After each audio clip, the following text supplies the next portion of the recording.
आखिरी वाले फोन के लिए, आईफोन के लिए गुर्दा बेचा था, अब क्या कोई मेरी तिल्ली खरीदेगा? वो बेचनी पड़ेगी। Do I?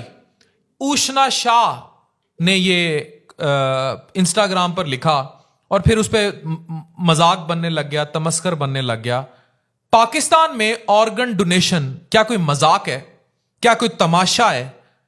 बजाय इसके कि ये सेलिब्रिटीज ऑर्गन डोनेशन पर, ऑर्गन अतिया करने पर पॉजिटिव अवेयरनेस दें, वो ये मैसेज दे रहे हैं कि अगर आईफोन 15 खरीदना है तो गुर्दा बेचें या फिर तिल्ली बेचें। और वो ये भी आपको जस्टिफिकेशन दे रहे हैं कि अगर आपको घर में जरूरियात हैं, जिस तरह की गुर्बत है, जिस तरह की तमाशा लगा हुआ है, इतनी बेरोजगारी है, सियासी अनारकी है, हर तरह से लोग मर रहे हैं, तो वो अपना कोई ना कोई ऑर्गन बेच दें। पहली बात तो यह कि पाकिस्तान में इस तरह के ऑर्गन ना बिकते हैं ना सेल होते हैं। इस तरह की ऑर्गन ट्रेड जो है वो बहुत कम मुल्कों में होता है और उसमें बहुत बड़ी ब्लैक मार्केट इन्वॉल्व है। और मुझे उस सब ब्लैक मार्केट और उन चीजों का बहुत अच्छी तरह पता है। Specially I have seen these things in China. अब प्रॉब्लम यह है कि जब आप इस तरह के गरीब मुल्क में इस तरह की थॉट्स, क्योंकि you are an influencer, your Instagram will be read by many people, तो Ushna, you and all other celebrities who are listening me, बजाय इसके कि आप ऑर्गन डोनेशन पर सामने आए, आप लोगों को यह बताएं कि पाकिस्तान में लिविंग डोनर लिवर ट्रांसप्लांट होता है, जबकि कैडावेरिक हो सकता है यूरोप और यूएसए की तरह कि वहां लोग अपना जिगर मरने से पहले अतिया कर देते हैं पूरे का पूरा, तो वहां कैडावेरिक ट्रांसप्लांट हो जाता है। किसी जिंदा इंसान लिविंग डोनर का राइट लोब या लेफ्ट लोब रेसिपिएंट में नहीं लगाना पड़ता। उस तरफ आए, लोगों को यह कहें कि मरने से पहले अपने गुर्दे, अपनी आंखें अतिया कर दें, बजाय उसको कब्रों में मिट्टी ना करें। आप एक नेगेटिव मैसेज दे रहे हैं कि जनाब अगर आपने आईफोन खरीदना है तो उसके लिए मैंने गुर्दा बेचा था और अब तिल्ली, और तिल्ली किसी काम की नहीं होती डोनेशन में। तो मुझे यह समझ नहीं आती कि हम लोग किस किस्म की अवेयरनेस देते हैं, हमारे जो सेलेब्स हैं वो किस मेंटल लेवल पर आकर काम करते हैं, और किस किस्म का उन लोगों के अंदर इन्फ्लुएंस मौजूद है जो वो सोसाइटी में प्रमोट करते हैं। Being a medical influencer, being a doctor, I condemn this statement.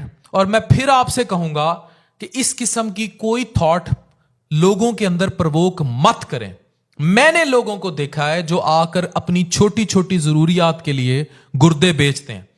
Pakistan में एक बहुत बड़ी ब्लैक मार्केट काम करती है जो हकीकी तौर पर ऑर्गन ट्रैफिकिंग में इन्वॉल्व है। यानी कि अमेरिका, यूरोप, सऊदीया, ओमान, सोमालिया या जितने भी ऐसे कंट्रीज हैं जहां ये इलीगल ऑर्गन डोनेशन की ट्रेड में चीजें चल रही होती हैं, वहां से सस्ता ऑर्गन पाकिस्तानियों को बुलाया जाता है, उनके ऑर्गन निकाले जाते हैं और ये सब विल से, मर्जी से ये काम होता है और वापस कर दिए जाते हैं। बहुत सारे लोग इवन ये तुर्की में जाते हैं, ऑर्गन बेचा और वापस आ गए, चाइना जाते हैं, ऑर्गन बेचा और वापस आ गए, रक्शे वाले, टैक्सी ड्राइवर, रेडी वाले। और ये हकीकतन हो रहा है। लिवर का रेट 8, 8.5 लाख, 10 लाख रुपया, गुर्दे का रेट 3.5, 4 लाख, अब आजकल 8-9 लाख, ये सब हो रहा है। ये सिर्फ ह्यूमन ट्रैफिकिंग नहीं हो रही, सिर्फ ये नहीं हो रहा कि लोग इस तरह बाहर जाएं, लॉन्चों के ऊपर बाहर जाएं, या जिस तरह ये अपनी डंकियां लगा के बाहर जाते हैं, ये भी हो रहा है कि लोग जाते हैं, गुर्दा बेचा, वापस आ गए। किसी अरबी को चाहिए, किसी अमेरिकन को चाहिए, किसी गोरे को चाहिए, उनका matched HLA matched kidney donor नहीं मिल रहा, तो इस तरह वो गए और डोनेट करके आ गए। तो अगर सेलिब्रिटीज इस तरह की हरकतें करेंगे तो मुझे बताएं यहां का गरीब कहां जाएगा? आईफोन 15 लेने के लिए आप अपनी तिल्ली बेचेंगी? मुझे बेच दें। This is shameful statement Ushana Shah, and all celebrities should condemn it. बनना है ना अब्दुल सत्तार ईदी बनो। वो मरते हुए अपनी आंखें दे गया था, जिंदगी तो वो दे ही गया था। डॉक्टर अफान कैसर साइनिंग ऑफ।